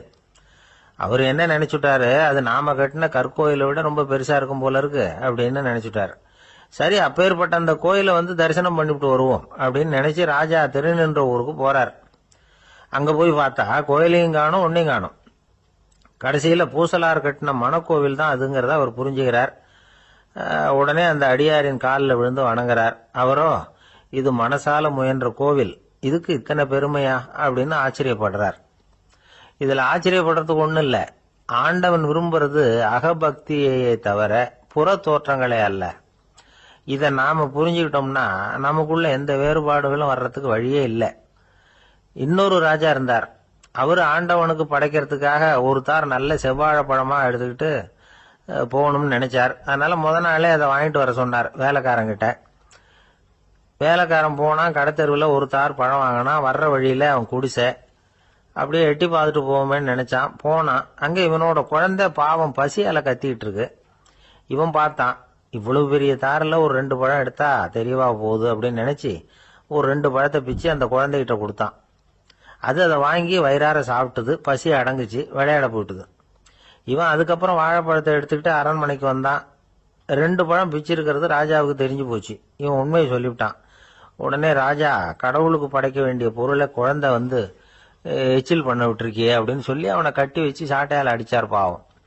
மறுநாள் பழத்தை கோயிலுக்கு எடுத்துட்டு போனார். கடவுள் முன்னாடி வச்சார். கடவுள் கண்ணை திறந்து பார்த்தார், பழம்லாம் அழுகி இருக்குது. என்ன இது அழுகி போன பழம் அப்படின்னார். ராஜா முழிச்சார். நல்லா தானே இருந்தது அப்படின்னு நினைச்சார்.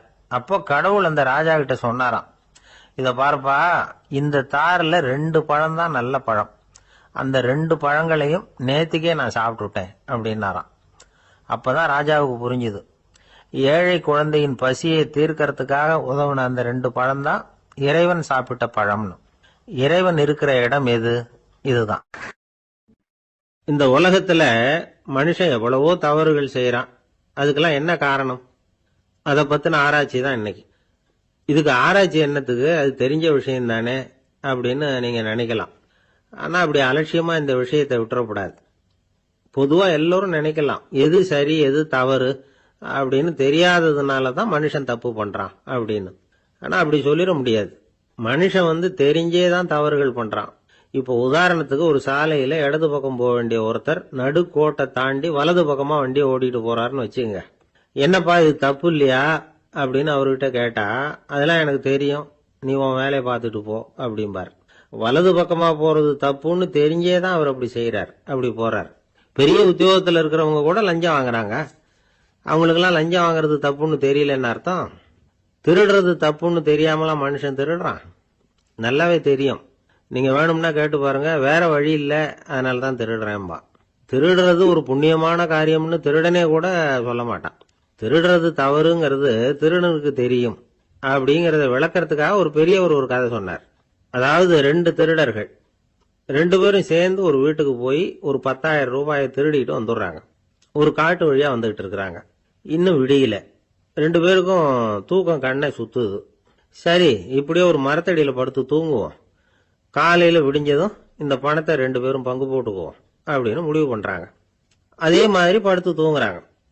நடு ராத்திரியில ஒரு திருடன் முழிச்சுக்கிறான். விடிகிற வரைக்கும் காத்துக்கிட்டு இருந்தா 5000 ரூபா தான் கிடைக்கும், இப்பவே கம்பி நீட்டினா 10,000 ரூபா கிடைக்கும் அப்படின்னு யோசிச்சு பார்த்துட்டு ஒரு முடிவுக்கு வந்தான். மெதுவா அந்த 10,000 சுருட்டிக்கிட்டு அடுத்தவனுக்கு தெரியாம ஓடி போயிட்டான். விடியுது. அடுத்தவன் எழுந்திரிச்சு பாக்குறான். பணத்தையும் காணல, பாகஸ்தனையும் காணல. இந்த திருடன் அந்த திருடனை திட்டுறான். திருட்டு பய, அயோக்கிய பய, இப்படி அநியாயமா கிளப்பிட்டு போட்டானே அப்படிங்கிறான். இதுல இருந்து என்ன தெரியுது? தெரியாம எடுத்துக்கிட்டு போறது திருட்டு, அயோக்கியத்தனம், அநியாயம் அப்படிங்கறது இவனுக்கு தெரிஞ்சிருக்குது. அதனாலதான் அடுத்தவனை பார்த்து இப்படி திட்டுறான். அதனால தெரியாததுனால மனுஷன் தவறு பண்றான்னு சொல்றது சரியில்லை. அப்படின்னா மனுஷன் பண்ற தவறுகளுக்கு உண்மையான காரணம் தான் என்ன? இதே சந்தேகம் அர்ஜுனனுக்கும் வந்துதான். அதனாலதான் அவன் பகவானை பார்த்து கேக்குறான். மனுஷன் தன் விருப்பத்துக்கு விரோதமா ஏதோ ஒரு சக்தியினால பலாத்காரமா இழுக்கப்பட்டது மாதிரி பாவம் பண்றானே, அந்த சக்தி என்ன அப்படின்னு கேக்குறான். இதுக்கு பகவான் பதில் சொல்றார். காமமும் குரோதமும் தான் அந்த சக்திகள், அதாவது ஆசையும் சினமும். இது ரெண்டும் உன்னுடைய எதிரிகள் அப்படிங்கறத புரிஞ்சுக்கோ அப்படிங்கிறார். இன்னமும் நுணுக்கமா பார்த்தா காமத்தினுடைய மறு உருவங்கள் தான் குரோதமும் லோபமும். ஆசை நிறைவேறலன்னா குரோதம், அதாவது கோபம்.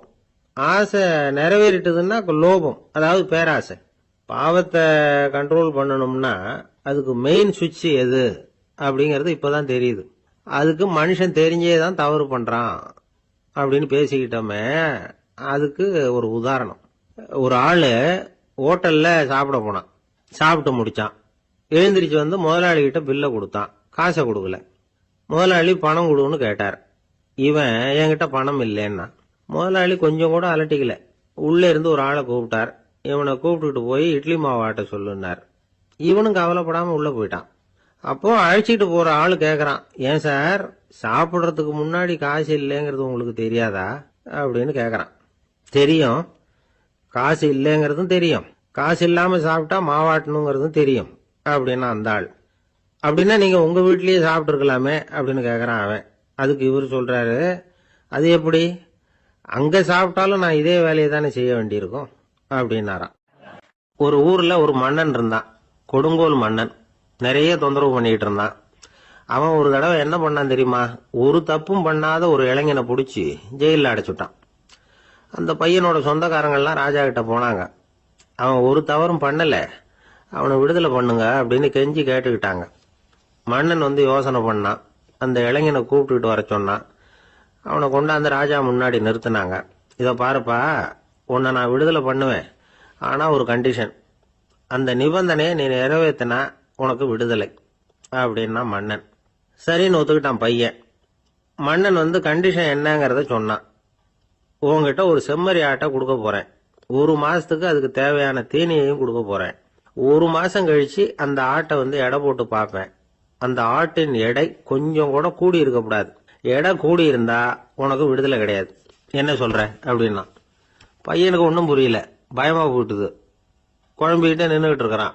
சரி, ஒரு நாள் டைம் தரேன், நல்லா யோசனை பண்ணி பார்த்துட்டு நாளைக்கு உன் முடிவை சொல்லு அப்படின்னா மன்னன். பையன் கவலையோட வெளியில வந்தான். அங்க ஒரு பெரியவர் நின்றுகிட்டு இருந்தார். அவர்கிட்ட விஷயத்த சொன்னான். அந்த பெரியவர் இந்த பையனுக்கு காதோட காதா ஒரு வழியை சொல்லி கொடுத்தார். அதை கேட்டதும் பையன் மறுபடியும் மன்னன் முன்னாடி நின்னா, உங்க நிபந்தனையை ஏத்துக்கிறேன்னு சொன்னான். மன்னன் ஒரு ஆட்டுக்குட்டியையும் அதுக்கு 1 மாசத்துக்கு தேவைப்படுற தீவனத்தையும் கொடுக்கும்படியா உத்தரவு போட்டான். கொடுத்தாங்க. ஓடிட்டு போயிட்டான். 1 மாசம் தினமும் தவறாம அந்த தீவனத்தை ஆட்டுக்குட்டிக்கு போட்டுக்கிட்டு இருக்கிறான். 1 மாசம் கழிச்சு அந்த ஆட்டை அரண்மனைக்கு ஓட்டிட்டு போனான். மன்னன் அதை எடை போட்டு பாக்குறான். எடை கூடவே இல்லை, அப்படியே தான் இருக்குது. உடனே போட்ட நிபந்தனைப்படி அந்த இளைஞனை விடுதலை பண்ணிவிட்டான். சரி, ஆட்டுக்கு எடை கூடாம இருக்கிறதுக்கு அந்த பெரியவர் சொல்லி கொடுத்த யோசனை என்ன அப்படின்னா, அது வேற ஒண்ணும் இல்ல. அந்த ஆட்டுக்கு எதிரில் அது கண்ணுல படுற மாதிரி ஒரு ஓநாயை கட்டி போட சொன்னார். அவ்வளவுதான். ஆட்டுக்கு ஓநாய்ங்கிறது பிறவி பகை. ஓநாயை பார்த்தா ஆடு நடுங்க ஆரம்பிச்சிரும், அவ்வளவு பயம். தினமும் அந்த ஆடு பயந்துகிட்டே தீனி சாப்பிட்டுது, எடை கூடல. அதுதான் ரகசியம். இது சின்ன பிள்ளைங்களுக்கான ஒரு கதை. இதுல இருந்து தெரிஞ்சுக்க வேண்டிய உண்மை என்னன்னா, நாமெல்லாம் சாப்பிடுறப்ப மனசும் உடம்பும் அமைதியா இருக்கணும். அப்பதான் அது உடம்புல ஒட்டும். அவசரத்திலையும் பயத்திலையும் சாப்பிட்டா அது சரியா ஜீரணம் ஆகாது. இன்னொரு ராஜா இருந்தார். அவரும் ஒரு இளைஞனை ஜெயில அடைச்சு விட்டார். விடுதலை பண்ணணும்னா ஒரு கண்டிஷன்னார். என்னன்னு கேட்டான்.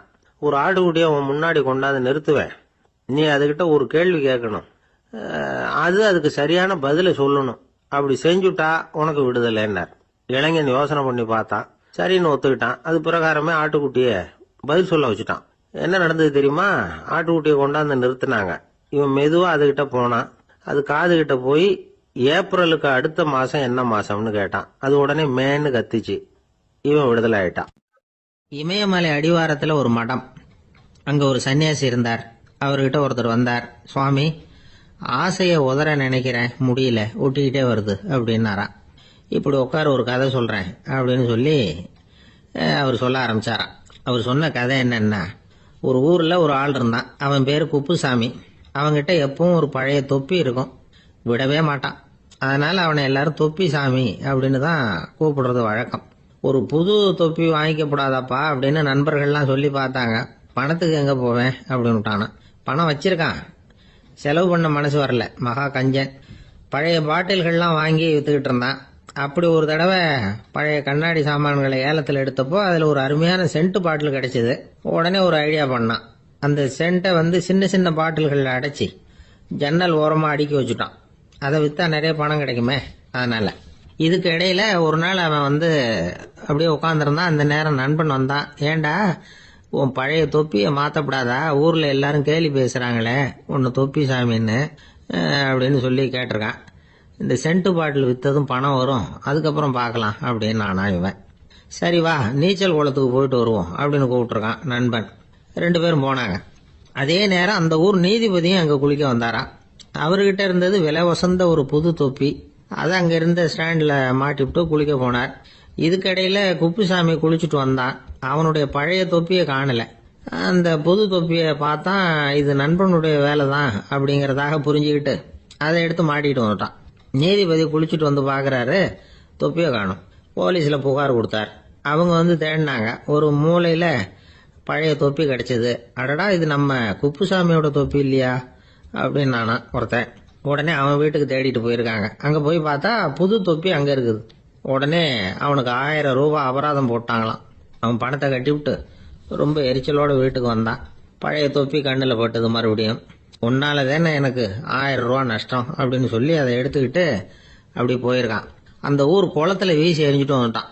அது மீன் பிடிக்கிற ஒருத்தன் கையில் சிக்கிச்சு.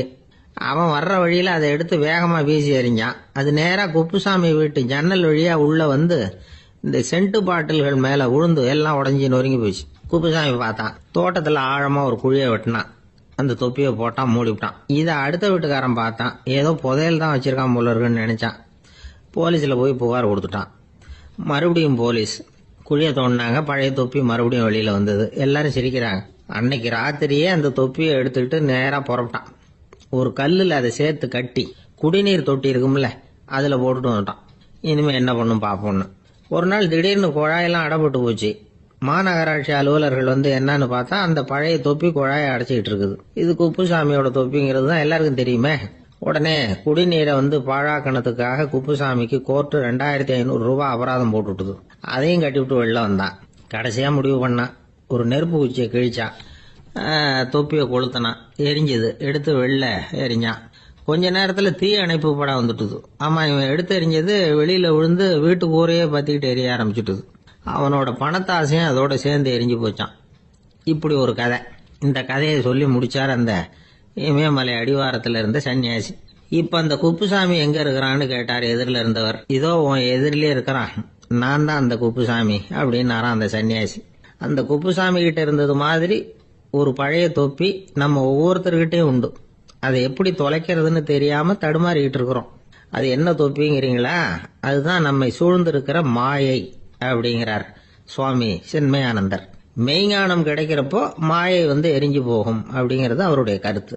நம்மால் ஒருத்தர் வேகமா ஓடி வந்தார். காலில் மாட்டியிருந்த பழைய செருப்பு 2 ஆவேசமா தூக்கி ஒரு கிணத்துல போட்டுட்டு வெறுங்காலோட நடந்து வந்துகிட்டு இருக்கிறார்.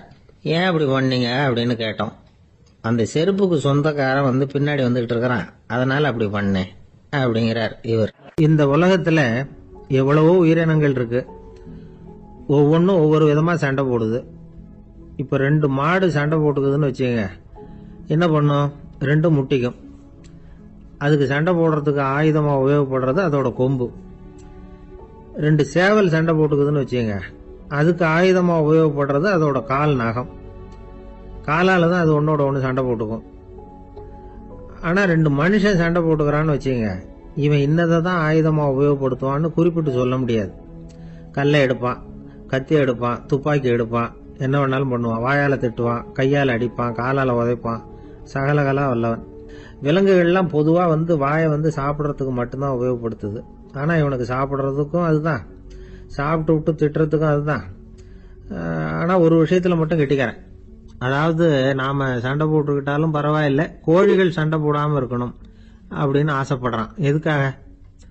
கோழிகள் சண்டை போடாமல் இருந்தால் நிறைய முட்டைகள் போடுமா, அதுக்காக தான் இந்த அக்கறை. கோழி பண்ணை வச்சிருக்கிறவங்களுக்கு இது ஒரு பெரிய பிரச்சனை. அதாவது பண்ணையில் இருக்கிற கோழிகளுக்குள்ள அடிக்கடி சண்டை வந்துடும், அதனால முட்டை உற்பத்தி குறைஞ்சிரும். சரி, இதுக்கு என்ன பண்ணுறது? பண்ணையில் போய் உட்காந்துக்கிட்டு தினமும் பஞ்சாயத்து பேசிகிட்டு இருக்க முடியுமா? அமெரிக்காவில் கோழி பண்ணை வச்சிருக்கிற ஒருத்தர் இதை பற்றி யோசனை பண்ணி பார்த்தாராம். ஒரு வழியையும் கண்டுபிடிச்சிருக்கார். கோழிக்கெல்லாம் மூக்கு கண்ணாடி மாட்டி விட்டுட்டோம்னா அது சண்டை போடுற குணம் குறைஞ்சிரும், முட்டை அதிகமாகிடும். அந்த கண்ணாடியில் உள்ள லென்ஸ் சிவப்பு நிறத்தில் இருக்கணும், அவ்வளவுதான் அப்படின்னு அவர் கண்டுபிடிச்சாராம். இது ஏற்கனவே நடைமுறையில் கண்டுபிடிக்கப்பட்ட ஒரு விஷயம். ஆனால் எல்லா கோழிக்கும் சிவப்பு மூக்கு கண்ணாடி எப்படி மாட்டி விடுறது? அப்படியே மாட்டி விட்டாலும் அது நழுவாமல் இருக்கணுமே. இப்போ நாமெல்லாம் நடு வரலால மூக்கு கண்ணாடி நடுவில் தொட்டு அப்படி ஸ்டைலாக சரி பண்ணிக்கிறோம், அது மாதிரி கோழி எப்படி சரி பண்ணிக்கும்? இதுதான் பிரச்சனை. இதுக்கு அவர் என்ன வழி கண்டுபிடிச்சாருன்னா, கோழிக்கெல்லாம் மூக்கு கண்ணாடிக்கு பதிலாக விழியொட்டு வில்லைகள், கான்டாக்ட் லென்ஸ், அதை பொருத்தி விட்டா என்ன அப்படின்னு யோசனை பண்ணார். அதே மாதிரி பண்ணார். அதே மாதிரி செஞ்சு பார்த்தார், வெற்றி. அதுக்கப்புறம் கோழியெல்லாம் சண்டை போட்டுக்கலையாம், சமாதான பிரியர்கள் ஆகிட்டு தான். கோழிகளுக்கு இயல்பாகவே சண்டை போடுற குணம் உண்டு. ஆனால் அதோட கண்ணுக்கு பார்க்குற பொருள்லாம் ரோஜா நிறத்துலையோ அல்லது இன்னும் சொல்ல போனால் அழுத்தமான சிவப்பு நிறத்துலையோ தெரிஞ்சதுன்னா சண்டை போடுற குணம் குறைஞ்சிருதான். அந்த சமயத்தில் அது அதிகமாகவும் முட்டையிட ஆரம்பிச்சுடுதான். அதே நேரத்தில் இறை எடுக்கிறத கூட குறைச்சிக்குதான். இது ஏன் இப்படி பண்ணுதுங்கிறது விஞ்ஞானிகளுக்கு இன்னமும் புரியலையா. எப்படியோ அமெரிக்க கோழிகள்லாம் கான்டாக்ட் லென்ஸ் பொருத்திக்க ஆரம்பிச்சாச்சு. கோழி கழுத்தை பிடிச்சிக்கிட்டு ஒரு சில வினாடிகளில் அதை பொருத்தி போடுறாங்களாம். கோழியோட ஆயுள் பூரா அது அப்படியே இருக்குமா. பண்ணையில் முட்டை உற்பத்தி குறைஞ்சா இது மாதிரி விஞ்ஞானபூர்வமாக பரிகாரம் தேடுறது தான் நல்லது. நமக்கு வேண்டியப்பட்ட ஒருத்தர், அவர் ஒரு கோழி பண்ணை வச்சிருந்தார். அந்த பண்ணையில் பாதி கோழி திடீர்னு செத்து போச்சு. உடனே ஒரு கால்நடை மருத்துவர்கிட்ட போக வேண்டியது தானே, அங்கே போகல. உள்ளூரில் மந்திரம் பண்ணிட்டு இருந்த ஒரு சாமியார்கிட்ட போனார். அவர் காலில் விழுந்தார். சாமி, என் பண்ணையில் பாதி கோழி செத்து போட்டுதுன்னார். சாமியார் யோசனை பண்ணார். சரி, பண்ணையில் வாசப்படி கிழக்கு பக்கமாக வச்சிருக்கியா மேற்கு பக்கமாக வச்சிருக்கியான்னு கேட்டார். கிழக்கு பக்கமாக இருக்குன்னார் அவர். அதுதான் தப்பு, மேற்கு பக்கமாக அதை மாற்றி சரியாக போடும்னாராம். அதே போல் இவர் போய் மாற்றிவிட்டார். அப்பவும் பாதி செத்து போச்சு. மறுபடியும் சொன்னார், சாமி மறுபடியும் பாதி கோழி செத்து போட்டுதேன்னார். சரி, கூரை எப்படி போட்டிருக்க, ஓடு போட்டிருக்கியா இல்லை கீத்து போட்டிருக்கியான்னார். ஓடு போட்டிருக்கேன்னாராம் அவர். அதுதான் தப்பு, கீத்து போட்டுரு சரியாக போடும்னாராம். சரின்னு போய் அதையும் மாற்றி பார்த்தார். மறுபடியும் போயிட்டுது, கோழி செத்து போச்சு. வந்தார், மறுபடியும் பாதி செத்து போச்சு சாமின்னு வந்தார். இவரும் யோசனையை மாற்றி மாற்றி சொல்லிகிட்டே இருக்கிறார். இப்படி அவரும் மாற்றி மாற்றி பார்த்தார். 6வது தடவையாக அவரை தேடிட்டு வந்தார். அந்த சமயத்தில் இவர் ரொம்ப தீவிரமாக யோசனை பண்ணி பார்த்துட்டு, அது சரிப்பா, நீயும் என்கிட்ட சளைக்காமல் வந்துகிட்டு இருக்கிற, நானும் யோசனை சொல்லிட்டு இருக்கேன். இப்பவும் உங்ககிட்ட சொல்றதுக்கு என்கிட்ட யோசனை நிறைய இருக்கு, ஆனால் சோதிக்கிறதுக்கு உங்ககிட்ட கோழி இல்லையே, என்ன பண்றது அப்படின்னா. ஒரு காடு, நல்ல மரம்லாம் செழிச்சு இருந்தது. அப்படிப்பட்ட காட்டில் ஒரு சாது இருந்தார். அவர் எப்படின்னா, எப்பவும் ஒரு மரத்தடியில் உட்காந்துருப்பார். ஏன்னா அவருடைய இருப்பிடமே அதுதான். அவர் என்ன பண்ணுவார், 3 கல் வச்சிருந்தார். செங்கல் மாதிரி இருக்கும், ஆனால் அதை விட கொஞ்சம் பெருசாக இருக்கும். எதுக்கு அந்த 3 கல்லுன்னா, அதுதான் அவருடைய படுக்கை. அதாவது தூங்குறப்ப ஒரு கல்லை தலைக்கு கீழே வச்சுக்குவார், இன்னொரு கல்லை இடுப்புக்கு கீழே வச்சுக்குவார், இன்னொரு கல்லை காலுக்கு கீழே வச்சுக்குவார். உடம்ப அப்படியே ஒரு தகட்டால மூடிக்குவார், அப்படியே தூங்கி போடுவார். மழை பெய்யுதுன்னு வச்சுங்க, அவர் உடம்பு 3 கல் மேலே இருக்குதா, அதனால தண்ணி அடியில் ஓடி போடும், உடம்பு நனையாது. மேலே தகடு இருக்கிறதுனால மழையும் உடம்புல படாது. அவர் தூக்கமும் கிடாது, நிம்மதியாக தூங்குவார். பகலில் அந்த 3 கல்லையும் ஒரு சேர ஒரு அடுப்பு மாதிரி வச்சு அது மேலே உட்காந்துக்குவார். அதனால் பாம்பு பூச்சி எதுவும் அவரை தொந்தரவு பண்ணுறதில்ல, அது பாட்டுக்கு நடந்து போயிடும். அவர் பாட்டுக்கு நிம்மதியாக இருப்பார்.